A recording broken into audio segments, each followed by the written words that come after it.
Ao anatin'ny tontolon'ny asa izay indrindra ary androany no niroso tamin'ny fifamparabana tratrin'ny taona ireo syndicat autonome des travailleurs eo anivon'ny Jirama, fotoana izay nafahan'izy ireo namoaka fehi-kevitra hampandrosoana ity orinasa ity. Maro ireo fehi-kevitra nivoaka nandritra ny lanona fampiarabana tratrin'ny taona izay nataon'ny syndicat autonome des travailleurs NANSAT eo anivon'ny Jirama, natao tetsy amin'ny cercle franco-malgache etsy Anosy ho tolakandro eo.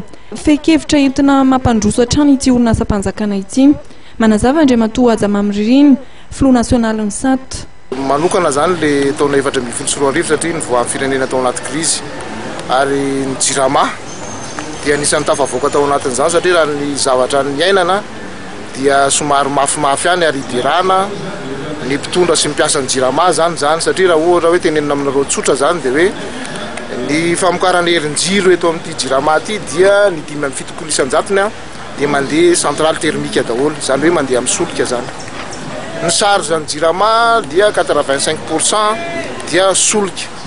Dia rahantsika mahalala nefa fa ny solika teto amintsika dia sonitra ihany nandritra izay fotoana izay, efa sonitra hatrany amin'ny 300%.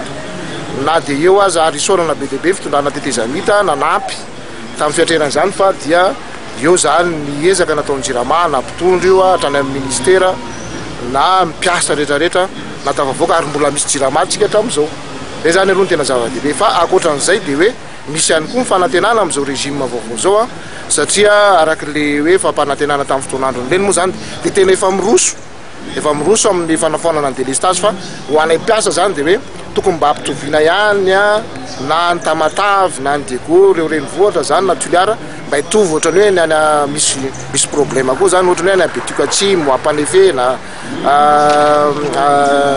PDB reo fatra tokony ho jerevana satria samy vahoaka malagasy reny. Asa goavana zany miandry fitondram-panjakana misy ankehitriny dia izay mpiasa vonona ny fanometanana amin'izany. Isan'ny nivoatra nandritra ity lanonan'ity ihany koa ny tokony tsy hisian'ny fahatapahan'ny herinaratra intsony manerana ny nosy, ny fahalalan'ny fandrarana eo amin'ny sehatry ny famatsiana herinaratra eto Madagasikara ary ny mahazava-dehibe ny angovo azo avoazina ny fampandrosoana ny nosy.